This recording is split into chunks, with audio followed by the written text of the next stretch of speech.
बिस्मिल्लाहिर्रहमानिर्रहीम। तमाम देखने वाले स्टूडेंट्स को प्रोफेसर इकबाल हैदर भट्टी का सलाम।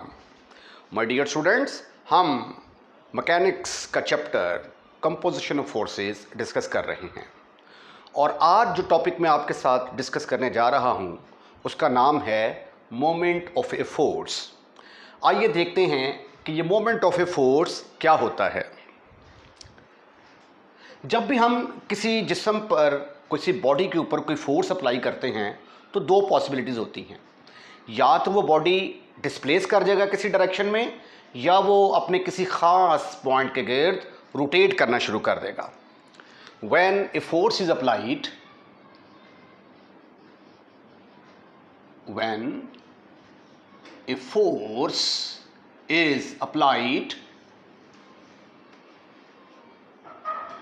On a rigid body. Rigid body से मुराद क्या है? एक सख्त सॉलिड किस्म की बॉडी है,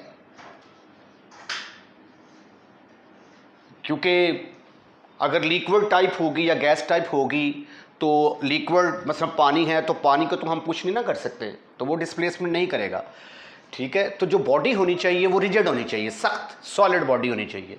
when a force is applied on a rigid body, then body tends to displace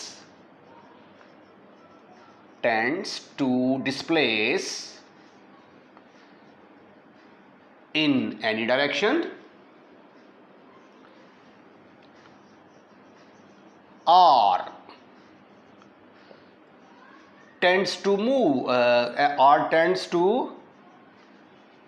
rotate about one of its fixed point। आइए इसको ज़रा डिस्कस करते हैं, देखते हैं ज़रा क्या बता। ये देखें, ये मेरे पास एक बॉडी है। अब मैंने इस बॉडी के ऊपर फोर्स अप्लाई की। ये देखें, ये फोर्स अप्लाई की, ये बॉडी यहाँ से डिस्प्लेस होकर यहाँ पे आ गया, यानी पहले यहाँ पे था, अब एंड पे पहुँच गया। ठीक है, अब दोबारा फोर्स अप्लाई करता हूँ। ये देखें, अब मैंने फोर्स अप्लाई की तो ये देखें, ये बॉडी जो है ये डिस्प्लेस करने के बजाय रोटेट कर रहा है। तो जब भी हम किसी रिजिड बॉडी के ऊपर फोर्स अप्लाई करेंगे तो वो बॉडी या तो डिस्प्लेस कर जाएगी या अपने ख़ास पॉइंट के इर्द गिर्द घूमना शुरू कर देगी। कुव्वत की वो सलाहियत, the tendency of a force, the tendency of a force which try to rotate the body, try to rotate the body about one of its fixed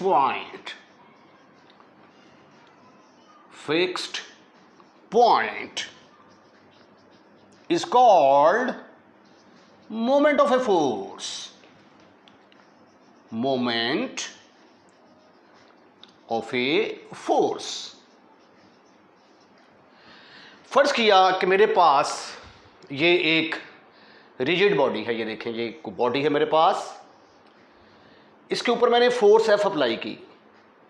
ये फोर्स एफ अप्लाई कर दी मैंने इस बॉडी के ऊपर, और फर्ज किया कि बॉडी जो है वो रोटेट करता है अबाउट द पॉइंट ओ, किसी ना किसी ख़ास पॉइंट के गिर्द घूमेगा ना। जब भी बॉडी को रोटेट करता है तो वो किसी ख़ास पॉइंट के गिर्द रोटेट करता है। कोल्लू का बैल आपने देखा होगा, वो दरमियान में जो होता है उसके इर्द गिर्द जो है ना ये मूव करता है। अब ये देखें ज़रा, फ़र्ज़ किया कि ये फोर्स एफ अप्लाई की, बॉडी घूमता है अबाउट द पॉइंट ओ। अब यहाँ पे आप फोर्स एफ के ऊपर एक पॉइंट ले लें A. Take any point A on the line of action of the force. आप ओ को ए से के साथ मिला दें, ओ से लेकर ए तक ये किसके बराबर होगा, ये एक वेक्टर होगा, उस वेक्टर का नाम रख दिया मैंने r। तो मोमेंट क्या होगा, मोमेंट फिर होगा इन दोनों की क्रॉस प्रोडक्ट के बराबर, r क्रॉस f। फिजिक्स में आपने पढ़ा होगा कि मोमेंट जो है ये वेक्टर क्वांटिटी होती है और ये r और f दोनों की क्रॉस प्रोडक्ट के बराबर होती है। Now suppose we apply a force F on a rigid body,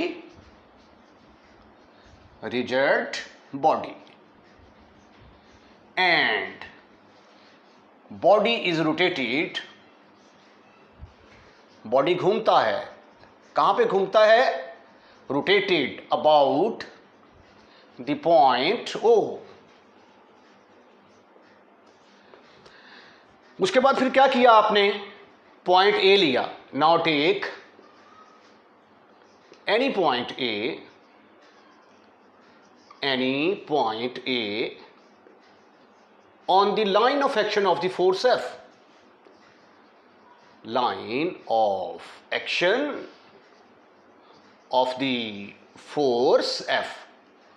ये पॉइंट A कहीं भी हो सकता है, ये आगे चल के मैं साबित कर दूंगा कि मोमेंट जो है ना वो पॉइंट A के ऊपर डिपेंड नहीं करता। तो आपने क्या किया, एक पॉइंट ले लिया on the line of action of the force F और फर्ज कर लिया एंड लेट O से लेकर A तक ये किसके बराबर है, R के बराबर है।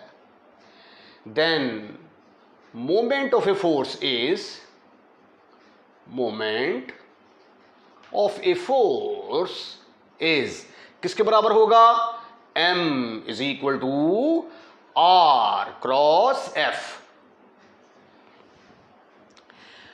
अब ये देखें, ये एक फोर्स F है और ये R है, इनका कोई ना कोई तो दरमियानी एंगल होगा। इसको मैं थोड़ा सा आगे बढ़ा देता हूं, ऐसे करके, ठीक है। तो R और F का दरमियानी एंगल किसके बराबर आ गया, इसका नाम मैं रख देता हूं थीटा। अगर ये वाला एंगल थीटा है तो ये वाला एंगल भी क्या होगा, थीटा होगा, राइट। अब मैं इसका लेता हूं मैग्नीट्यूड।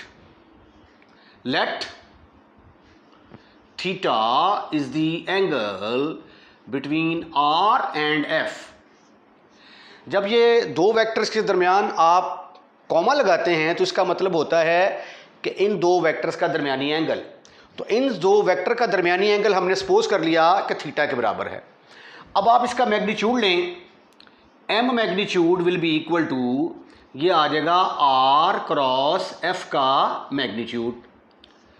अब वेक्टर एनालिसिस में आपने पढ़ा हुआ है कि A क्रॉस B का मैग्नीट्यूड किसके बराबर होता है, A क्रॉस B का मैग्नीट्यूड बराबर होगा A mod B mod sine of theta के बराबर। तो उसी मुनासिबत से फिर M मॉड किसके बराबर आएगा, M mod will be equal to R का मैग्नीट्यूड F का magnitude into sine of theta. Further हमें जब वेक्टर एनालिसिस पढ़ा था, वेक्टर एनालिसिस के अंदर R मैग्नीट्यूड को सिंपली R लिखा जा सकता है और F मैग्नीट्यूड को सिंपली F लिख सकते हैं। तो ये फिर किसके बराबर आ गया, that is equal to R F sine of theta. अगर इसको मैं ऐसे लिख दूं F into R sine of theta, तो have you any kind of एतराज? Your answer should be no, never, not at all. और ये हमारे पास है M का मैग्नीट्यूड। यहां से एक इंतहाई इंपॉर्टेंट रिजल्ट निकलने वाला है, गौर से देखिएगा। अब मैं क्या करता हूं, यहां से सीधा परपेंडिकुलर ड्रॉ करता हूं। यहां से मैंने सीधा परपेंडिकुलर ड्रॉ किया, OL नाम रखा इसका, OL is equal to D। तो अब मैं फिगर में से D की वैल्यू कैलकुलेट करने की कोशिश करता हूं। इसका नाम हम रख लेते हैं नंबर 1। अब फिगर में से देखें, from figure right angle triangle O L, अभी हमने परपेंडिकुलर का तो जिक्र नहीं किया ना। Now draw OL is equal to D, perpendicular on F, then from right angle triangle, ये मैंने राइट एंगल ट्रायंगल बना दी OLA। इस राइट एंगल ट्रायंगल में OL परपेंडिकुलर ओवर हाइपोटेन्यूज किसके बराबर होगा? साइन थीटा के बराबर, साइन थीटा। तो OL किसके बराबर आ गया? OA साइन ऑफ थीटा के बराबर आ गया। बट OA किसके बराबर है? O से लेकर A तक, ये तो R के बराबर है। OA is equal to R, तो इसकी जगह पे फिर क्या आ गया? और OL किसके बराबर है? D के बराबर।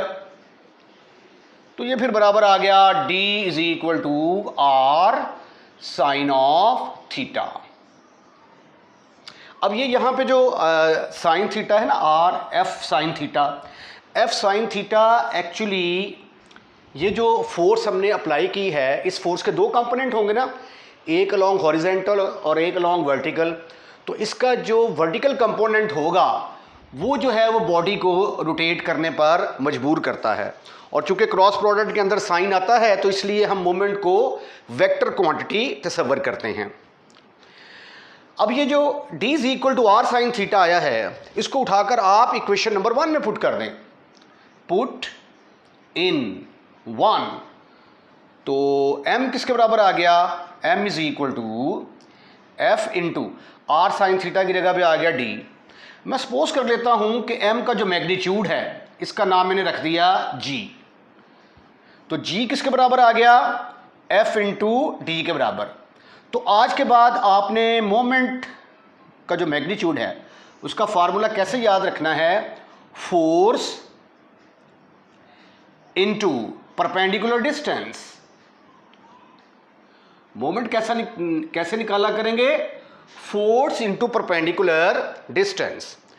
अब जब आप फोर्स अप्लाई करते हैं तो बॉडी के अंदर रोटेशन आती है, तो रोटेशन दो किस्म की होती है, एक होती है क्लॉकवाइज और एक होती है एंटी क्लॉकवाइज। तो आइए देखते हैं कि अगर फोर्स एंटी क्लॉकवाइज होगी तो मोमेंट क्या होगा, और अगर क्लॉकवाइज होगी तो मोमेंट क्या होगा। नोट,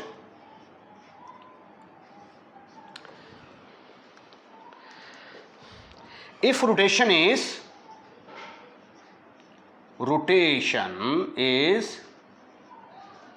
clockwise, क्लॉकवाइज का मतलब कि बॉडी जो है वो, अब घड़ी जो है ना वो कैसे चलती है? ऐसे चलती है, ठीक है। अगर उसकी डायरेक्शन ऐसे क्लॉकवाइज होगी तो जब हम ऐसे चलते हैं तो एंगल को जब हम मेजर करते हैं तो दो तरीके होते हैं। एक एंगल को मेजर करने का ये है एंटी क्लॉकवाइज, और एक एंगल को मेजर करते हैं हम एंटी क्लॉकवाइज, सॉरी, एक एंटी क्लॉकवाइज और एक क्लॉकवाइज। तो जब क्लॉकवाइज मेजर करते हैं तो एंगल को नेगेटिव लेते हैं, जब एंटी क्लॉकवाइज मेजर करते हैं तो एंगल को पॉजिटिव कंसिडर किया जाता है। अब D is equal to R sine theta है। अब साइन थीटा जो है, जब हम क्लॉकवाइज मूव करेंगे तो साइन नेगेटिव होगा, साइन नेगेटिव की वजह से मोमेंट जो है हमारा किसके बराबर आ जाएगा? नेगेटिव के बराबर आ जाएगा। Then G is equal to minus F into D. और अगर क्लॉकवाइज होगा तो क्लॉकवाइज होगा, सॉरी एंटी क्लॉकवाइज, अगर एंटी क्लॉकवाइज होगा तो थीटा की वैल्यू पॉजिटिव आएगी, थीटा की वैल्यू पॉजिटिव आएगी तो मोमेंट हमारा पॉजिटिव होगा। G is equal to F D positive if rotation is anti-clockwise. Rotation is anti-clockwise. ये था मोमेंट के बारे में आइडिया। अब मैं एक चीज़ साबित करने लगा हूँ कि ये देखें, ये मैंने यहाँ पे पॉइंट ए लिया है ना, तो ये point A line of action, F की लाइन ऑफ एक्शंस पर कहीं भी ले सकते हैं। यानी मोमेंट जो है ना, ये पॉइंट ए के ऊपर डिपेंड नहीं करता। ये पॉइंट ए जहाँ पे आपका दिल करे ले सकते हैं। फ़र्ज़ कर लिया कि ये पॉइंट ए मैंने यहाँ पे ले लिया और इसका नाम रख दिया मैंने ए डैश। अब ओ से लेकर ए डैश, फ़र्ज़ कर लिया कि ये किसके बराबर है, इसका नाम मैंने रख दिया vector R dash. R dash तो मोमेंट किसके बराबर होगा फिर? Now take any point A dash, any point A dash on the line of action, on the line of action of a force F. Line of action of a force F से मुराद क्या है? ये force अमल करें ना, ये सारा उसका line of action है, ठीक है। Now take point A dash on the line of action of the force F and suppose, और फर्ज कर लिया मैंने कि ओ से लेकर ए डैश तक आर डैश के बराबर है। देन मोमेंट किसके बराबर होगा फिर? m इज इक्वल टू, ये होगा आर डैश क्रॉस एफ के बराबर होगा। अब आर डैश किसके बराबर है? फ्रॉम फिगर में से आप देख सकते हैं कि आर डैश बराबर है ओ से लेकर ए तक प्लस ए से लेकर ए डैश, ओ से लेकर ए तक प्लस ए से लेकर ए डैश। तो ये फिर आ गया आर डैश क्रॉस ओ से लेकर ए प्लस ए से लेकर ए डैश। अब डिस्ट्रीब्यूटिव लॉ अप्लाई करेंगे तो ये आ जाएगा R dash cross O A plus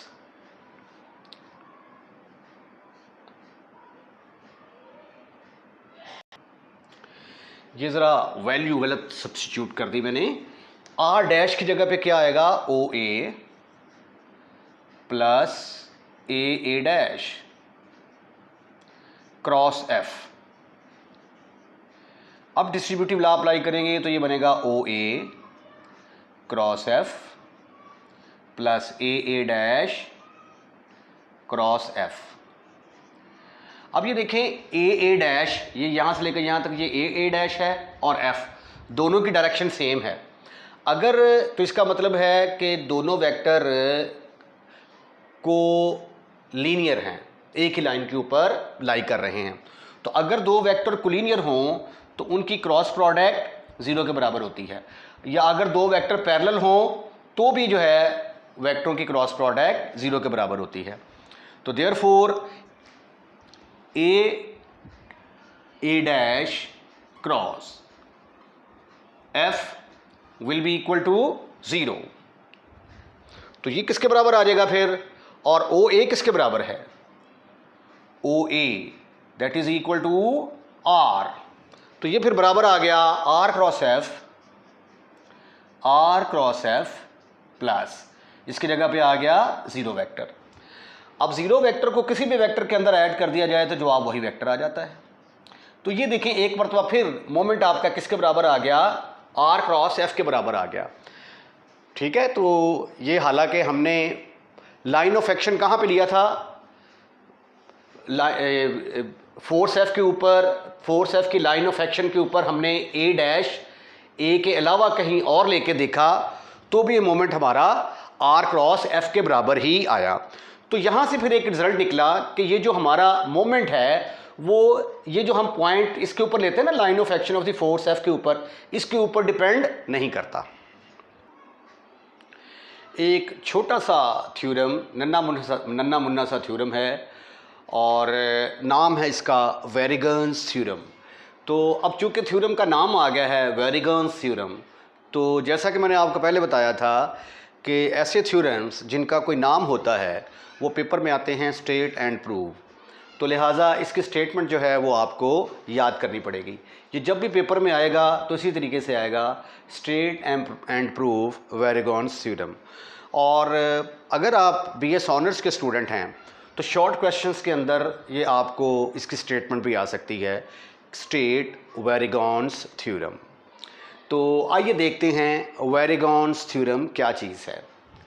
the moment, statement है इसकी, the moment about the point O of the resultant of system of concurrent forces is equal to the sum of the moment of various forces about the same point O. ये statement को explain करने से पहले मैं figure बनानी ज़्यादा पसंद करूँगा।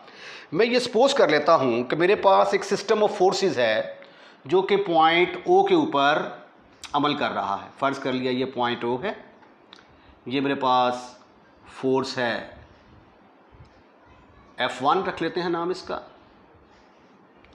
ये मेरे पास फोर्स आ गई F2, कंकरेंट फोर्सेस हैं, ये एक ही पॉइंट में से पास कर रही हैं। फिर ये एक फोर्स है F3 और सो ऑन, मेरे पास इस तरह की n फोर्सेस मौजूद हैं। ये n फोर्सेस जो हैं ये कहाँ पे अमल कर रही हैं? पॉइंट O के ऊपर अमल कर रही हैं। अब इन तमाम फोर्सेस का कोई ना कोई रिजल्टेंट होगा।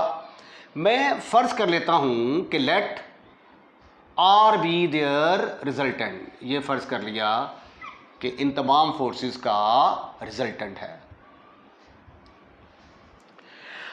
अब वेरिगन्स थ्योरम क्या कहता है, अगर आप ये डिफरेंट किस्म की फोर्सेस जो हैं ये किसी बॉडी के ऊपर अप्लाई कर रहे हैं और ये फोर्सेस कंकरेंट हैं और बॉडी फ़र्ज़ कर लिया रोटेट करता है about the point O A, about the point A rotate करता है, तो फिर ओ से लेकर ए तक का नाम जो है ये मैं सपोज कर लेता हूँ कि ये आर के बराबर है। तो वेरिगन्स थ्योरम क्या कहता है? वेरिगन्स थ्योरम ये कहता है कि इस रिजल्टेंट का मोमेंट, ये बिल्कुल स्ट्रेट लाइन नहीं बन गई, जरा इसको थोड़ा इधर कर लेते हैं, लो जी। फर्ज किया कि बॉडी रोटेट करता है अबाउट द पॉइंट ए और ए से ओ का नाम जो है मैं सपोज कर लेता हूं कि वो आर के बराबर है। अब वेरिगन्स थ्योरम क्या कहता है? वेरिगन्स थ्योरम ये कहता है कि ये जो रिजल्टेंट है ना, इस रिजल्टेंट का मोमेंट किसके बराबर आएगा? R cross F.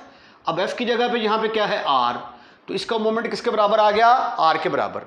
रिजल्टेंट का मोमेंट बराबर होगा इन तमाम फोर्सेस के मोमेंट के सम के बराबर। यानी अब इस फोर्स का मोमेंट किसके बराबर होगा? F1 R cross F1 plus इस फोर्स का मोमेंट किसके बराबर होगा? R cross F2। इस फोर्स का मोमेंट किसके बराबर होगा? R cross F3 and so on R cross Fn। ये चीज़ हम साबित करना चाहते हैं। ये स्टेटमेंट है वेरिगन्स थ्योरम की कि रिजल्टेंट का मोमेंट बराबर है तमाम फोर्सेस के मोमेंट के सम के बराबर।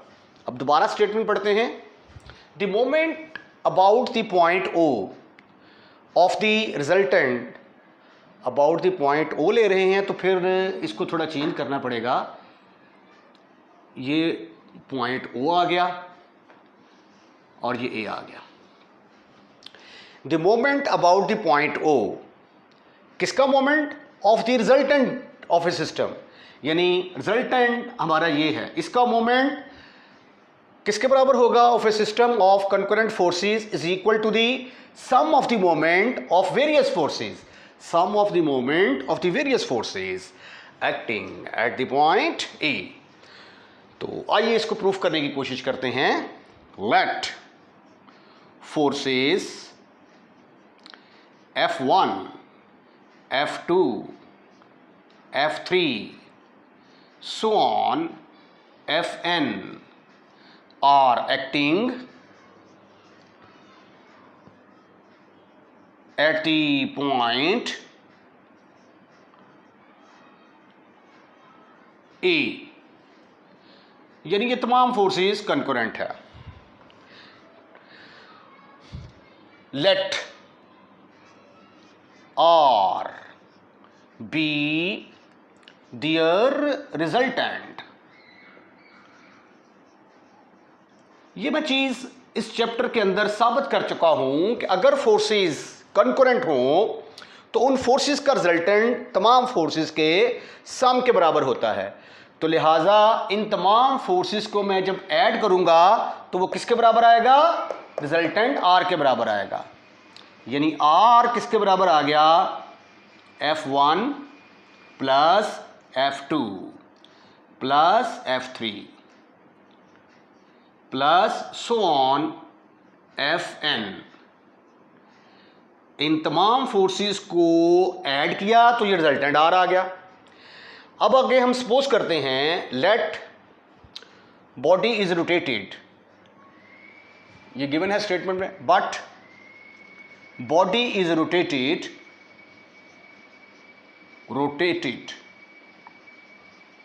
अबाउट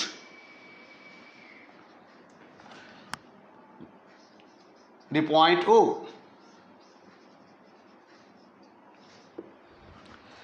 फर्ज कर लिया कि बॉडी जो है वो रोटेट करता है अबाउट द पॉइंट O, और हम सपोज कर लेते हैं कि O से लेकर A तक जो है वो R के बराबर है, and let OA is equal to R। अब आगे हम क्या करेंगे? आगे हम मल्टीप्लाई करने वाले हैं R को 1 के साथ। इसका नाम रखते हैं आप number 1। Right right, cross multiply 1,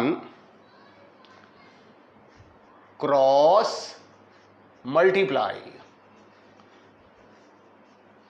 1 by R from left side. ये देखें, ये मैंने क्या लिखा? From left side. अब ये देखिए, अगर ये B वेक्टर B के बराबर है तो अगर मैं इसको A के साथ मल्टीप्लाई करता हूं, A क्रॉस मल्टीप्लाई, इधर मैंने लेफ्ट साइड से मल्टीप्लाई कर दिया, इधर मैंने राइट साइड से मल्टीप्लाई कर दिया, तो क्या A क्रॉस B और B क्रॉस A बराबर होते हैं वेक्टर क्रॉस प्रोडक्ट के अंदर? नहीं होते ना। तो इसलिए ये नहीं हो सकता कि इधर मैं दाएं तरफ से मल्टीप्लाई कर दूं और इधर बाएं तरफ से मल्टीप्लाई कर दूं। अगर मैंने दाएं तरफ से मल्टीप्लाई किया है तो इधर भी मुझे दाएं तरफ से मल्टीप्लाई करना पड़ेगा। ये क्या है? From left. अगर मैंने लेफ्ट साइड से मल्टीप्लाई किया है इधर, तो इधर भी लेफ्ट साइड से मल्टीप्लाई करना पड़ेगा।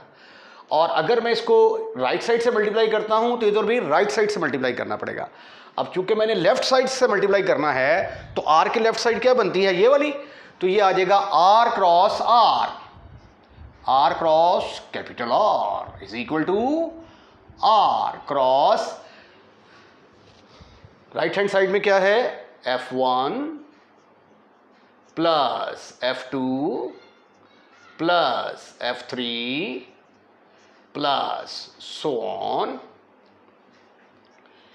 Fn। अब डिस्ट्रीब्यूटिव लॉ अप्लाई करते हैं तो ये क्या बनेगा? R cross F1 plus R cross F2 plus R cross F3। अरे वाह, यही तो हमने साबित करना था, R क्रॉस Fn। तो ये देखें, रिजल्टेंट का मोमेंट बराबर आ गया तमाम फोर्सेस के मोमेंट के सम के बराबर आ गया। और एंड पे क्या लिखेंगे? हैंस ये स्टेटमेंट दोबारा लिख देनी है आपने। Hence the moment of the resultant about any